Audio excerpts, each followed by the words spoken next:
Doctor साहब, seat adjustment के हवाले से मुलाकातों का सिलसिला जारी है। आज भी मुस्लिम लीग नून के कायद नवाज शरीफ साहब की मुस्लिम लीग काफ के सरबराह चौधरी शुजात हुसैन साहब से मुलाकात हुई है। 15 साल बाद की मुलाकात हुई है, क्या कहेंगे?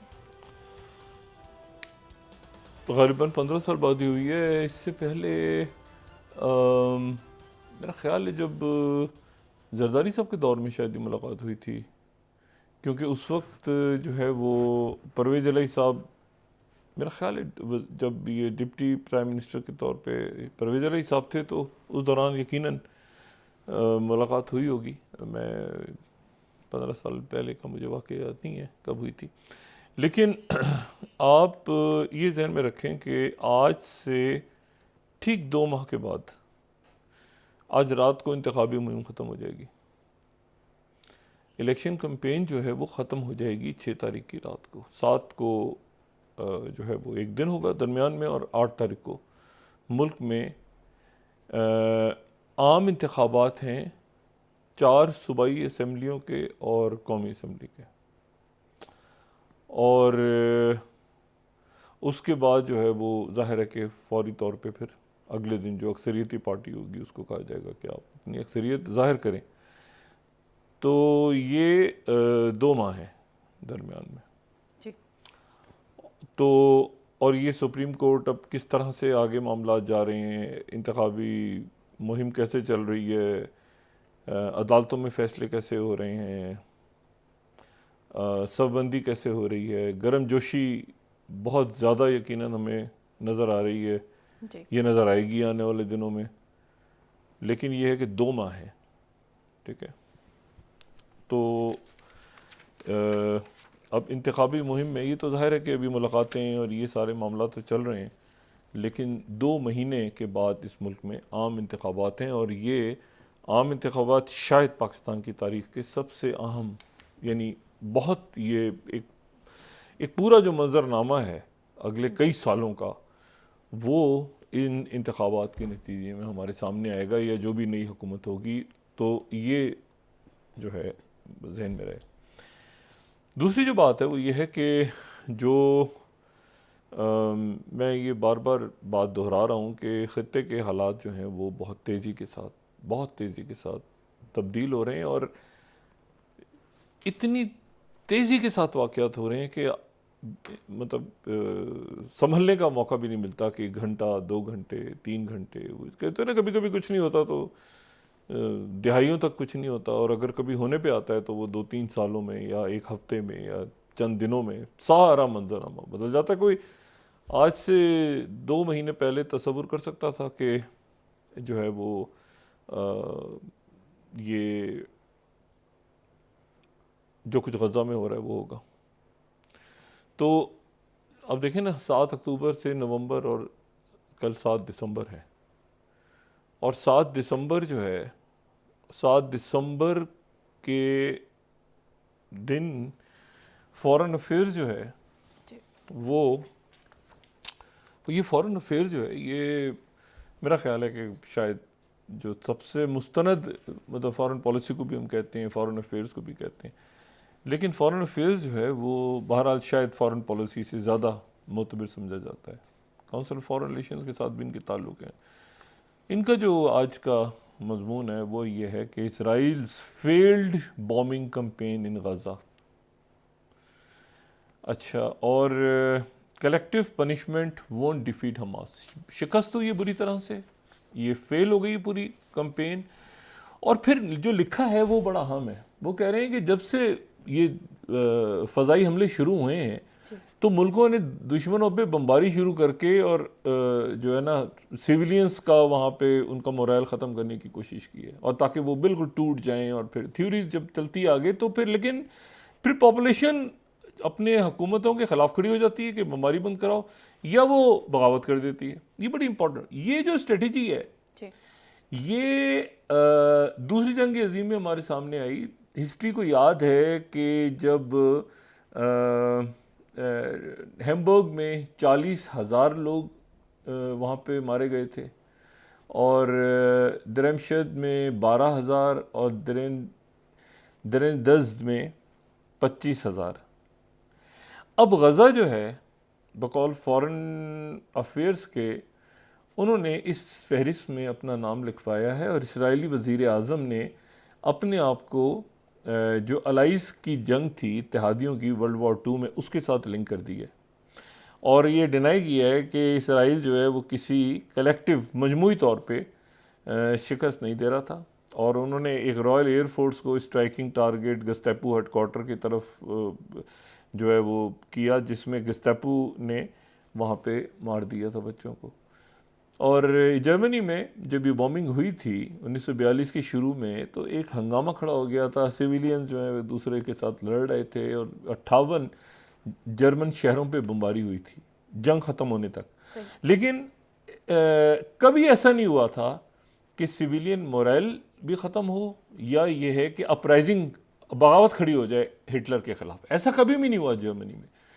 डिस्पाइट द कॉन्फिडेंट प्रेडिक्शन, मतलब इत्तेहादियों को यकीन था कि हिटलर के ख़िलाफ़ जर्मन्स खड़े हो जाएंगे, लेकिन जर्मन्स नहीं खड़े हुए हिटलर के ख़िलाफ़। इंडीड द कैंपेन जो है उसने इनकरेज किया जर्मन्स को harder for fear of draconian post war peace. यानी अब वो ये कह रहे हैं कि जी ये बिल्कुल उसी तरह से हुआ है जो मतलब इस बमबारी का ये होता है कि शायद मोरल वगैरह ख़त्म हो जाता है, लोग कहते हैं कि क्या जंग में छेड़ दी है, अपनी बगावत कर देते हैं, वो ऐसा नहीं हुआ। और फॉरेन पॉलिसी ने आज एक आप समझें फॉरेन अफेयर्स ने आज एक फ़ैसला सुनाया है कि जी ये बॉम्बिंग की कैंपेन हो गई है फेल और उसके नतीजे में कुछ 17,500 लोग शहीद हो चुके हैं अभी तक। अच्छा, अब जो है वो किसी और अंदाज में अब आपको ये जो शहादतें हैं अब ये या तो ज़ख्मी दम तोड़ रहे हैं या ये है कि जो बीमारियां वगैरह वहाँ फैल रही हैं, लेकिन बहुत मैसिव वहाँ पे बमबारी इसलिए नहीं हो रही कि अब घर का लड़ाई हो रही है, गलियों में लड़ाई हो रही है।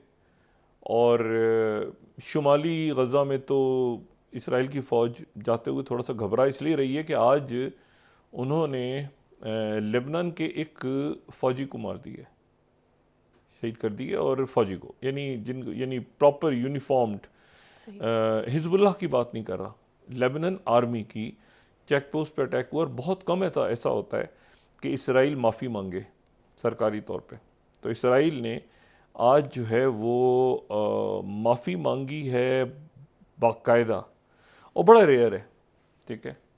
और ये 11वीं स्लाइड में दिखा रहा हूँ, बहुत रेयर है कि इसराइली डिफेंस फोर्सेस जो हैं वो माफ़ी मांगें कि हमसे लेबनान का एक फ़ौजी जो है वो शहीद हमने कर दिया, लेकिन लेबनान अभी खामोश है, उनके एक फ़ौजी को शहीद किया।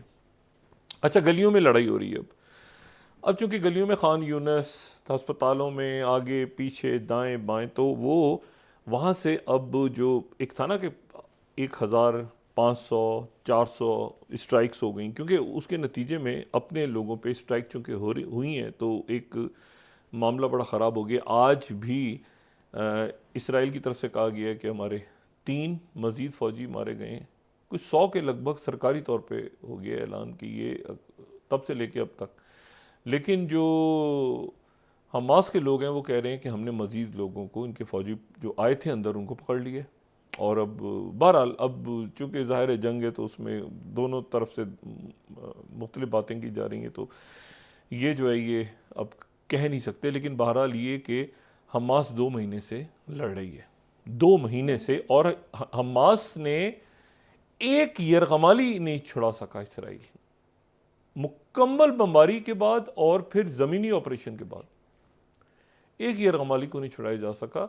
और ये जो है ये अब मामला जो है वो अभी हिजबुल्लाह की ज़रूरत नहीं पड़ी। मैंने आपसे कहा था ना कि हिजबुल्लाह की तरफ से ये मैसेज आया था कि जब हमारी ज़रूरत पड़ेगी हमास तो हमें इशारा होगा तो हम वहाँ से, उनको ज़रूरत ही नहीं पड़ी। 2 महीने तक हमास और फ़लस्तीनी गज़ा में जाने देते रहे और लड़ते रहे और एक भी यरगमाली को इसराइल की फ़ौज छुड़ा नहीं सकी। अच्छा, अब ये तो मामला हो गया है बड़ा अजब सा, और मुझे ये नहीं पता कि ज़ेलेंस्की को मुकम्मल तौर पे बस के नीचे फेंक दिया है बाइडेन इंतज़ामिया ने, या थोड़ा सा प्रेसिडेंट ज़ेलेंस्की जो है वो थ्रोन अंडर द बस वाला, उसके मैं हिसाब से ये बात कर रहा हूँ, या ये है कि अभी कोई ज़ेलेंस्की के लिए कोई उम्मीद की किरण बाकी है, क्योंकि कल जो है ज़ेलेंस्की को ख़िताब करना था और ख़िताब करना था वहाँ पे सेनेटर से, और ख़िताब उनको नहीं करने दिया गया। ठीक है, और ज़ेलेंस्की को ख़िताब नहीं करने दिया गया, और ज़ेलेंस्की जो हैं वो अब उनके अंदर जो है, उनके जो आर्मी चीफ़ हैं यूक्रेन के जो आर्मी चीफ़ हैं, उनका नाम है जनरल ज़ुलुन्ज़ने। माज़रत मैं अगर इसको गलत प्रोनाउंस करूं, तो ये मतलब दो जीज़ हैं, ठीक है ना, ज़ेलेंस्की और ज़ुलुन्ज़ने।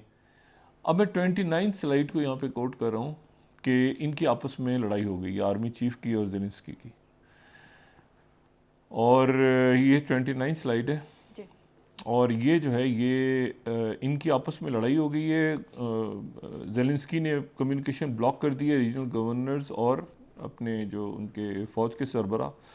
इकोनॉमिस्ट जो है वो ये कह रहा है कि Russia is poised to take advantage of political splits in Ukraine. और 28वीं स्लाइड, न्यूयॉर्क टाइम्स ये कह रहा है कि ज़ेलेंस्की ने रिबक की है अपने टॉप जनरल को, signals rift in Ukrainian leadership.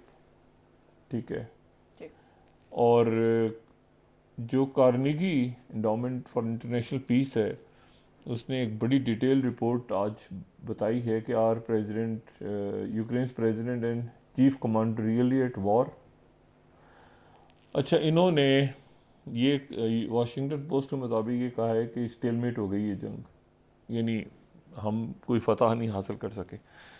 अच्छा, और काउंसिल ऑन फॉरेन रिलेशन जो है, उन्होंने ये बताया है कि जी कितना ख़र्चा अभी तक यूक्रेन जंग पे हो चुका है।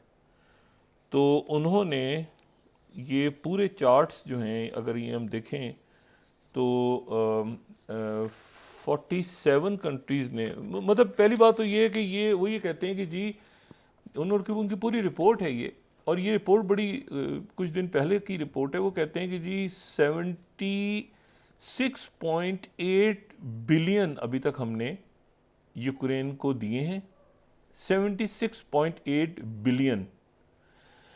अच्छा, और अभी तक जो है वो यूक्रेन की जो यूक्रेन ने सबसे ज़्यादा मदद ली है, सबसे ज़्यादा अगर किसी ने मदद ली है तो यूक्रेन ने ली है, इसराइल से भी ज़्यादा, 76.8 बिलियन। आज तक किसी मुल्क को अच्छा, मतलब दूसरी जंग अजीम के बाद जो है ना, वो जो इनके ट्रूमन के बाद, तो मेरा ख्याल है यूरोप के मार्शल प्लान के बाद तो यूरोप को मदद, मेरा नहीं ख्याल कि उसके बाद यूरोप को कभी इतनी ज़्यादा मदद दी गई हो जितनी यूक्रेन को दी गई है।